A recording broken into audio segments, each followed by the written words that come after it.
The first time I saw Lyra Vale, I was lying under a broken cargo drone with a hydrospanner between my teeth, arguing with a machine that had more opinions than several senators I had met, and roughly the same talent for listening. Calaris Prime's central station roared around me like a metal ocean, ships docking above glass ceilings, translation lights blinking in 12 languages, merchants shouting over floating price holograms, and a security robot repeatedly asking a vending machine to surrender peacefully. It had been doing that for 20 minutes. The vending machine, to its credit, remained calm. A shadow fell across my legs. "Excuse me," a soft voice said. I slid out from under the drone, bumped my head on its landing strut, and saw her. For one strange second, the whole station seemed to dim behind her. She looked almost human, but not quite. Too graceful, too still, as if the universe had drawn her with a steadier hand. Her long silver hair fell over armor-threaded robes that shimmered faintly with living light, and her ears were long and elegant, rising through her hair like delicate blades of moonlit glass. Her eyes were violet, deep enough to make a man forget whatever stupid thing he had planned to say. Naturally, I said a stupid thing. "If you're here about the drone, take a number." Behind her, 3 tall alien guards stiffened as if I'd slapped a sacred statue with a sandwich. One of them reached for a weapon shaped like a musical instrument that had decided to become violent. The woman blinked. "A number?" "Yes." I pointed toward the cracked ticket dispenser on the counter. "The little machine that judges us all equally. Rich, poor, terrifying, shiny. Everyone gets a number." The guards stared at me in horror. The nearest merchant suddenly remembered urgent business inside a storage closet. Even my drone stopped leaking coolant for a moment, probably out of respect for my approaching death. The woman looked at the ticket dispenser, then at me, then at the grease on my forehead. "And what if the machine refuses to give me one?" she asked. "Then congratulations," I said, sitting up. "You have met the true ruler of Calaris Prime. I only work here." For a heartbeat, nothing happened. Then she laughed, not the polite laugh of nobles or the careful laugh of people surrounded by spies. It was sudden, bright, and completely unguarded, like a door opening in a room that had been sealed for years. The guards looked even more frightened than before. One actually whispered something into his wrist communicator, probably, "The human has activated unknown emotional weapon." I stood and wiped my hands on a rag that had long ago surrendered any hope of cleanliness. "So what's broken?" Her smile lingered, uncertain but curious. "My shuttle." "What kind?" "Royal class." I winced. "Expensive mistake." One guard made a choking sound. The woman tilted her head. "Mistake. Everything Royal class is expensive to repair and designed by people who never had to find the battery compartment." I picked up my toolkit. Last week I opened one and found 3 ceremonial crystals, a singing navigation core, and not a single normal screw. Who builds an engine with emotional sensitivity? "My people," she said. "Ah." I paused. That explains the drama.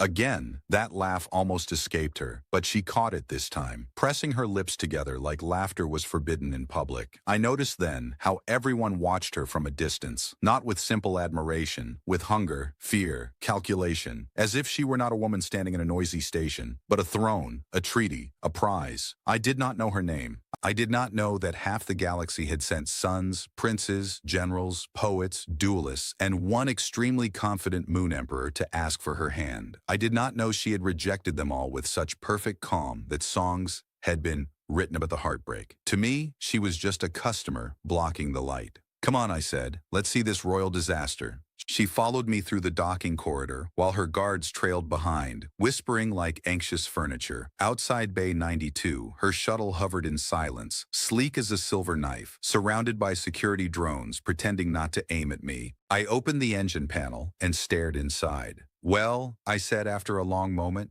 "good news. It's beautiful. And the bad news? It's also ridiculous." This time, Lyra Vale did not hide her smile, and somewhere above us, unseen cameras turned toward the ordinary human mechanic who had just made the galaxy's most desired woman laugh. 3 days after I repaired Lyra Vale's shuttle, the same silver Royal-class disaster floated back into Bay 92, with a sound like a choir trying to imitate a dying refrigerator. I stood beneath it with a cup of station coffee in one hand and a scanner in the other, watching blue sparks crawl lazily across its engine seams. "You again?" I called. The hatch opened, and Lyra stepped down, as if descending into a ballroom instead of a repair bay that smelled of burnt wires, coolant, and whatever the cafeteria claimed was soup. Her long ears rose through her silver hair, catching the pale docking lights, and her violet eyes held that careful calm I had seen before, though the corner of her mouth betrayed her. "My shuttle is making a noise," she said. "It's a royal shuttle. It probably makes announcements before sneezing." Behind her, the guards took their usual positions. By now, I had named them in my head: tall, taller, and please don't stab me. The last one still watched me, as if I might suddenly pull a bomb from my toolbox, or worse, make another joke. I climbed onto the maintenance lift and opened the engine panel. The inside glowed with impossible elegance. Living crystal lines pulsed around gravity coils, and tiny golden service beetles moved along the conduits, polishing components no human mechanic had any business touching. I listened. Nothing. I tapped the frame. Still nothing. I looked down at Lyra. "Your shuttle is fine. It made the sound earlier." Of course it did. Machines love performing symptoms only when mechanics aren't present. It's their religion. She looked fascinated. Machines have religion. Only printers. And they worship suffering. That did it. Her laugh slipped free again, softer this time, like she was testing whether the universe would punish her for enjoying herself. The guards exchanged worried glances. One of them whispered into his wrist device. I heard the words, "human influence, increasing," and decided it was none of my business, which was how I survived most weeks. Lyra began returning every afternoon. Once, she claimed the navigation core was emotionally unstable. I told her that made two of us and tightened a loose resonance ring. Another time, she said the left wing hummed when exposed to starlight. I reminded her that space was full of starlight and suggested the wing was simply dramatic. She listened to every ridiculous explanation as though I were revealing sacred truths. By the seventh visit, the station noticed. Merchants leaned from balconies. Dock workers slowed their carts. A noodle vendor started selling Royal Repair soup, which tasted exactly like normal soup but cost twice as much, and came with a tiny edible crown that dissolved before you could admire it. Someone painted my face on a wall with the words, "Human who survived her guards" beneath it. The painting made my nose too heroic. "You are famous now," Lyra said one afternoon, standing beside my workbench while I reprogrammed a stubborn cargo drone. "No, I'm not. I'm locally inconvenienced. 3 news drones followed me here." "That's because you travel with guards and a ship worth more than this station." She studied me quietly. "You truly do not know who I am, do you?" I glanced up. "Should I?" Her expression shifted, not offended, not amused, but strangely relieved. For a moment, the bright station noise seemed to pull away from us. The guards were still there, the drone still buzzed outside the bay, and the vending machine was still under arrest by the same security robot. But Lyra looked as if she had found a silent room inside all that chaos. "No," she said. "Perhaps it is better that you do not." I leaned closer to the cargo drone and frowned at its logic board. "Well, whoever you are, tell your shuttle to stop pretending to be broken. It's making me look competent." "Is that bad?" "Very. Then people bring me harder problems." She folded her hands behind her back, the living light in her robes shimmering faintly. "And if I bring you a harder problem?" I looked at her then. Really looked. Beyond the elegance, beyond the long ears and royal silence, there was loneliness hidden so carefully that most people probably mistook it for pride. "Depends," I said. "Does it require tools?" Her smile was small, but real. "I do not know yet." Before I could answer, my old service robot rolled between us carrying 2 cups of coffee. It bumped into my boot, spilled 1 cup on itself, and announced, "Beverage delivery, glorious failure." Lyra laughed so hard that even "Please Don't Stab Me" lowered his weapon slightly, and high above the bay, hidden among the docking lights, a surveillance drone transmitted every second across the stars. By nightfall, half the galaxy would be asking the same question. Why had Lyra Vale, who could have anyone, chosen to spend her days with an ordinary human covered in engine grease? By morning, my face was on every public screen in Calaris Prime, which would have been flattering if the headline beneath it had not read, "Possible Human Enchanter Targets Lady Lyra Vale." I stood in the repair bay holding a half-eaten protein roll, watching myself blink awkwardly in a frozen surveillance image, while a news anchor with 3 eyes explained that I might be using ancient Earth persuasion rituals. The image showed me covered in engine grease, one sleeve burned, and my service robot pouring coffee directly onto the floor. If that was enchantment, I was clearly practicing the budget version. Unknown human subject displays unusual confidence, the anchor said. Experts suggest emotional manipulation, hidden bloodline power, or primitive charm. Primitive charm? I muttered. That sounds like an insult wearing perfume. My robot rolled beside me and announced, "Charm detected, low. Grease detected, high. Thank you, trader." Before I could unplug it for emotional disloyalty, 3 black diplomatic skimmers descended outside Bay 92. Their engines made no sound, which meant they were expensive enough to be annoying. From them emerged royal investigators in mirror masks, data priests carrying floating archives, and one severe old alien whose robe had more metals than fabric. Behind them came Lyra, calm as moonlight, her long ears visible through her silver hair, her violet eyes moving first to the screens, then to me. "I apologize," she said, "for the headline or the photo, because the photo is the real crime." Her mouth twitched, but the old alien struck his staff against the floor. "Human Ethan Marrow, by authority of the Vile Court and the 12 allied houses, you will submit to examination." I looked at Lyra. "Is this about the shuttle again?" "No," she said softly. "This is about me." They tested everything. My blood, my voice, my pulse, my childhood records, my toolkit, my sandwich, and, for reasons never fully explained, my left boot. A floating crystal scanned my brain and declared that my thoughts were structurally ordinary, but unusually sarcastic. The data priest whispered in disappointment. One investigator asked whether I possessed forbidden psychic abilities.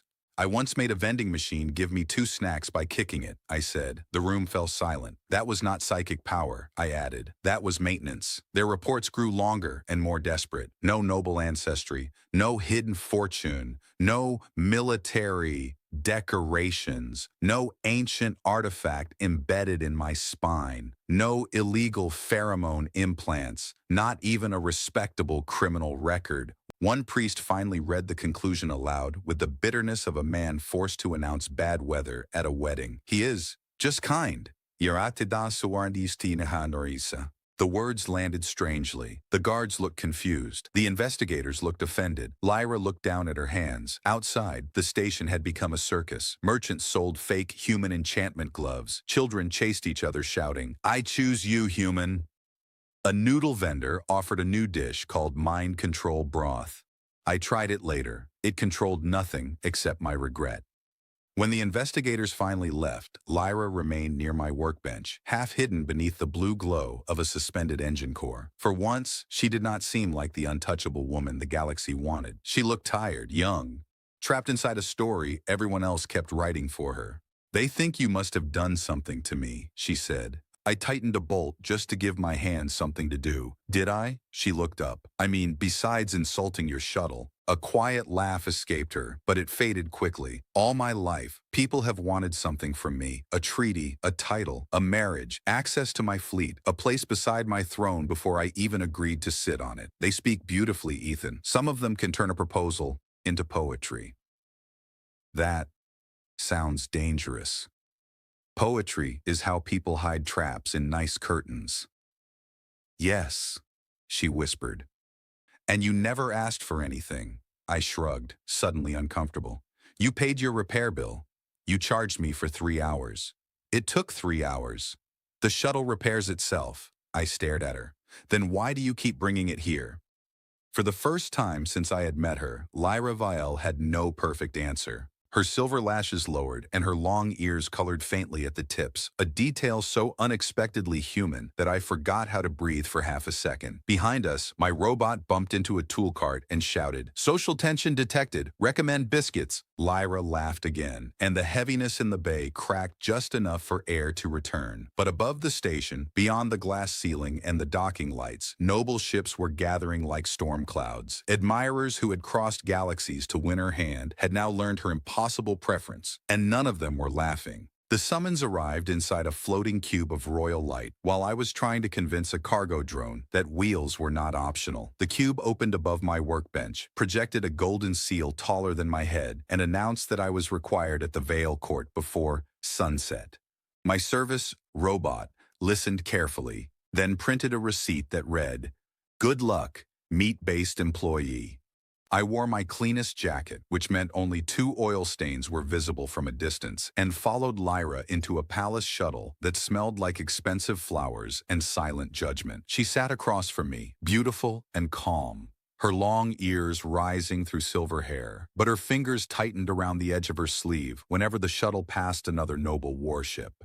The palace of House Vale floated above Calaris like a second moon, built from white metal, living crystal, and gravity-defying arrogance. Gardens hung upside down beneath its towers, rivers flowed through glass bridges, and mechanical birds sang in 7 languages, 3 of which sounded like polite insults. At the entrance, hundreds of guards bowed to Lyra. Then they looked at me and seemed unsure whether to bow, arrest me, or sanitize the floor. "Relax," I whispered. "I have been disliked by better furniture." Lyra covered her smile with one hand. Inside the throne hall, every ambassador in the quadrant waited beneath a ceiling full of artificial stars. Princes in jeweled armor, generals with ceremonial scars, merchant heirs wearing perfume strong enough to negotiate treaties on its own. All of them turned when I entered.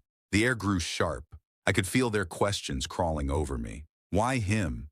What trick? What power? What madness had made Lyra Vale look at a human mechanic as if he were not dust beneath royal boots? An old court minister stepped forward. "Ethan Marrow of Earth, you stand before the High Circle. Do you understand the weight of this honor?" "I skipped breakfast," I said before my brain could stop my mouth. "So at the moment, I mostly understand the weight of hunger." Somewhere in the hall, a guard made a noise suspiciously close to a cough laugh. The minister looked as if I had poured soup into ancient law. Lyra stepped beside me, and the stars above brightened in response to her bloodline. She no longer looked amused. She looked tired of being surrounded by people who spoke about her future as if she were not standing there. "For years," she said, her voice carrying through the hall, "you brought me suitors with fleets, crowns, planets, armies, and poems long enough to require medical support. You praised their bloodlines. You measured their wealth. You called their ambition love." A prince with blue skin lifted his chin. "And this human offers what?" Lyra looked at me. I wished desperately to become a bolt on the floor. "He offers nothing," she said. A murmur spread like sparks. Then she continued, softer but stronger. "That is why I noticed him. He did not ask for my throne. He did not stare at my guards before speaking to me. He did not bow to my name because he did not know it. He told me to take a number." The hall went silent. I raised one finger. In my defense, the ticket machine is very strict. This time, several guards failed completely and laughed. Even one ancient senator's facial tentacles trembled. Lyra's violet eyes shone, not with royal power, but with something far more dangerous to politics: honesty. All my life, I was wanted by everyone, but almost no one saw me. Ethan did.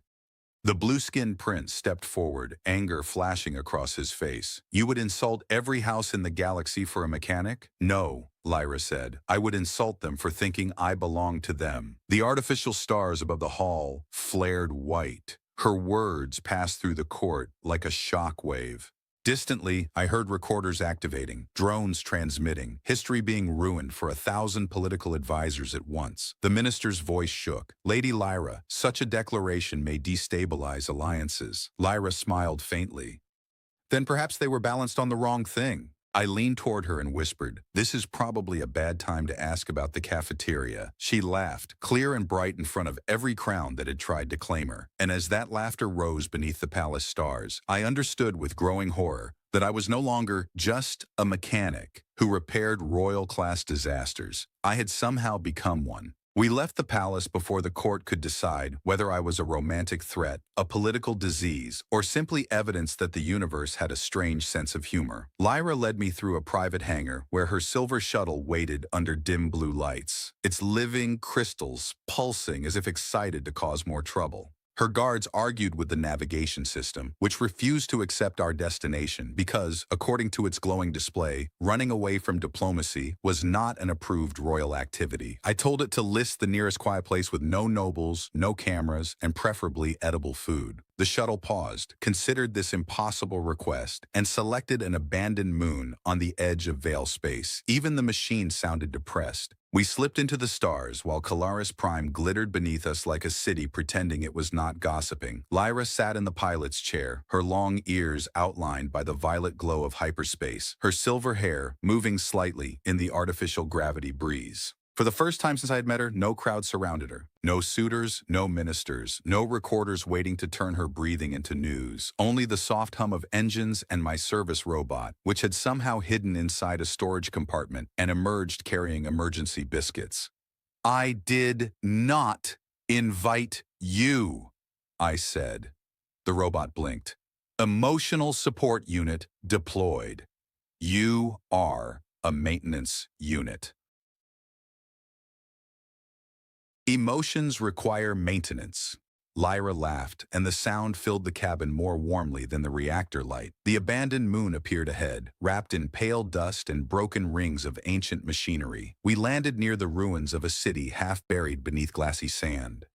Towers curved toward the sky like frozen waves, and silent drones slept along the streets, their bodies covered in symbols no living civilization could read. Lyra explained that the moon had belonged to the Aurelian architects, an extinct species who built cities that could dream. I said that sounded beautiful, and also like the worst possible idea for real estate. As we walked through the ruins, the ground awakened beneath her steps. Lines of blue fire spread through the stone, recognizing her blood. A doorway opened where no doorway had been, revealing a chamber full of floating maps, collapsed star roads, and a central crystal beating slowly, like a mechanical heart. Lyra stood before it in silence. Without the court watching her, without the galaxy pulling at her name, she seemed smaller, not weaker, but more real. "My parents brought me here when I was young," she said. "They told me a ruler must learn to be alone before learning to lead. I thought they were wise." Her smile faded. Later I realized they had simply prepared me for loneliness. I did not know what to say. Jokes were easier when the pain belonged to engines and ticket machines, so I picked up a small broken sphere from the floor. It unfolded tiny legs, screamed in ancient Aurelian, and chased me around the chamber. Lyra laughed so hard, she had to lean against a pillar. "Very noble ruins," I shouted, circling a dead fountain. "Extremely educational." The sphere finally stopped, climbed onto my boot, and projected a hologram of two figures standing beneath alien stars. One was Lyra as a child, ears too long for her small face, eyes solemn and lonely. Beside her stood a woman with the same silver hair, speaking in a language the shuttle translated only in fragments. "Choose, not crown, heart, before empire." Lyra's laughter disappeared. She knelt slowly before the image, and the glow of the chamber trembled across her face. "My mother," she whispered. The hologram faded, leaving only dust and quiet machinery. I stood beside her, careful not to touch what grief had made sacred. "She sounds like someone who would have hated palace meetings." Lyra looked up, tears shining, but not falling. "She once escaped 3 treaties by hiding in a laundry cart."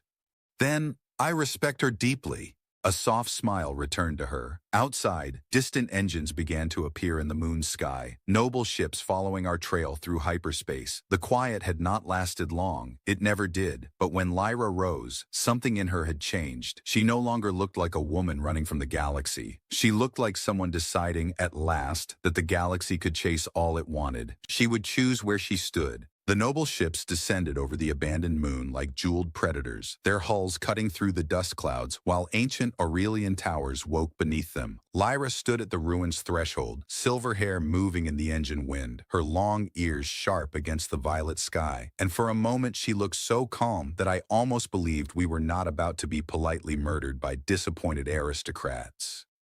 Then my service robot rolled beside me, extended a tiny flag, and announced, "Welcome, hostile guests. Please wipe feet before treachery." I had never been prouder of a machine. The first to step from the largest ship was Prince Kaler, blue-skinned, golden-armored, and wearing the expression of a man who had practiced dramatic disappointment in a mirror. Behind him came generals, heirs, duelists, and one famous poet whose cloak contained more feathers than dignity. They did not draw weapons. That would have been too honest. Instead, they activated recorders, floating truth crystals, and reputation drones. Politics, I had learned, was violence wearing perfume. Lady Lyra, Kaler said, bowing low, we have come to rescue you from manipulation. Lyra's eyes cooled. I was not aware I had been kidnapped. The poet pointed at me. A human of no rank cannot hold your attention without deceit. I once held her attention by being chased by a screaming ball, I said. Admittedly, that was advanced strategy. No one laughed except Lyra, and that only made them angrier. Kaler lifted his hand, and holograms bloomed above the ruins. Images of me refusing royal gifts, turning down private accounts, ignoring invitations from powerful houses, and once telling a senator's assistant that I could not attend dinner because my sink was making threatening noises. The conspirators had gathered proof of my supposed scheme. Unfortunately for them, their proof mostly showed me being boring at heroic levels. A truth crystal pulsed. Subject refused access to Vale Treasury. Another flashed. Subject declined military title. A third shimmered. Subject requested payment only for engine repair. My robot added helpfully. Subject also owes cafeteria 6 credits. I glared at it. That was confidential. The watching drones transmitted everything. Across the galaxy, billions saw the grand accusation collapse into a pile of awkward honesty. The nobles shifted uneasily. Their trap had become a mirror, and none of them liked what it showed. Lyra stepped forward, her robe glowing with threads of living starlight, awakened by the ancient moon beneath us. You searched for corruption because you could not imagine affection without profit, she said. You studied him for hidden power because you could not recognize simple kindness. That is not his shame. Kalor's face tightened. You would lower yourself for him? Lyra's smile was gentle, which somehow made it more dangerous. No, I would rise by choosing freely. The ruins responded. The central Aurelian crystal beneath the city awakened, sending blue light through every buried street. Around us, sleeping drones lifted from the sand, their glass wings humming. The moon had heard the truth in her voice and answered like an old witness, opening its eyes. Kaler stumbled back, suddenly less golden than before. I leaned toward Lyra.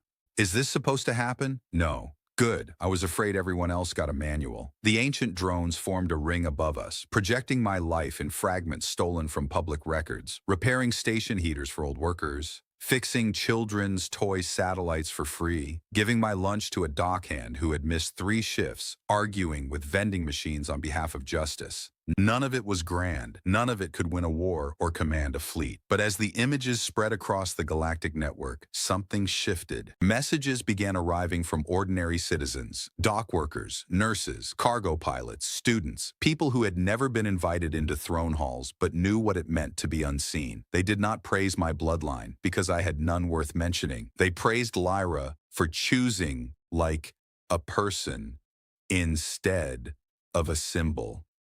Kaler looked around and realized the crowd he wanted to impress had become an audience against him. The poet quietly removed several feathers from his cloak, as if reducing surface area might save his reputation. Lyra took my hand before them all. Her fingers trembled only once. I am done being a prize, she said. And in the silence that followed, even the nobles understood that the galaxy had not been conquered by a human mechanic. It had been embarrassed into remembering what love was supposed to look like. The Grand Assembly gathered beneath the orbit of Vael Prime, inside a ring-shaped station so enormous that its windows held entire storms of stars. Every throne, banner, fleet emblem, and offended noble ego had been placed in one chamber, which made the air feel less like diplomacy and more like a bomb waiting for polite permission to explode. I stood beside Lyra at the center platform in a formal coat the palace tailors had forced onto me. It had glowing seams, magnetic cuffs, and a collar that seemed personally committed to ending my life. My service robot rolled behind us wearing a tiny ceremonial ribbon and whispered, "Formal clothing detected, human suffering confirmed."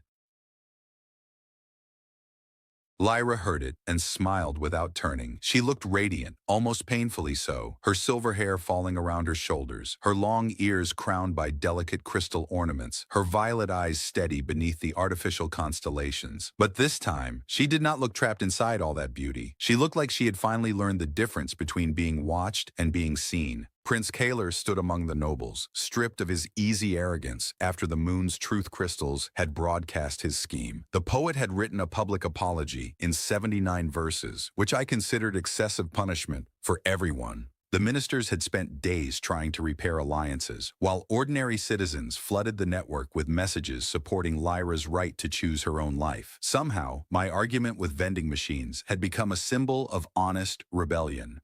I still felt this was unfair to vending machines. The High Minister struck his staff. Lady Lyra Vale, the Assembly requires your final declaration. A silence spread through the chamber. Billions watched through hovering transmission orbs. Fleets waited outside. Entire worlds held their breath. Lyra stepped forward and took my hand. I was raised to believe my heart belonged to treaties, she said, her voice calm enough to quiet even the oldest kings. I was told that affection must serve strategy, that marriage must strengthen borders, that loneliness was simply the price of power. Then, I met a human who did not know my titles, did not fear my guards, and did not want my crown. He told me to take a number. A few guards laughed openly this time. Progress. Lyra's fingers tightened around mine. I can have anyone in the galaxy, but I chose you, human. The chamber erupted. Some shouted in outrage, others cheered, and one ambassador fainted into his own cloak with impressive dramatic timing. My robot raised its ribbon and announced, romantic declaration successful, noble stability, poor. I leaned toward Lyra. For the record, I still think the palace cafeteria needs work. Her laugh broke through the chaos like sunlight through storm glass.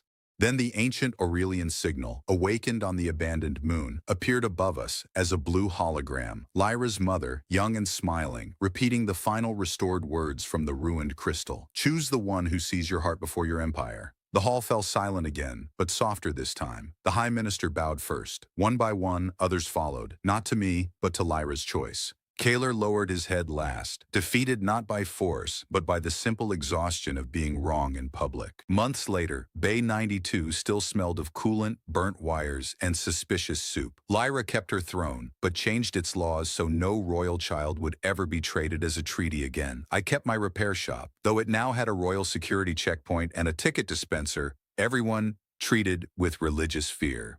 Lyra still visited in her silver shuttle, which still pretended to be broken whenever she wanted coffee. And whenever someone asked why the most desired woman in the galaxy had chosen an ordinary human mechanic, Lyra would look at me, smile, and say, because he was the first person who made me feel ordinary in the most beautiful way.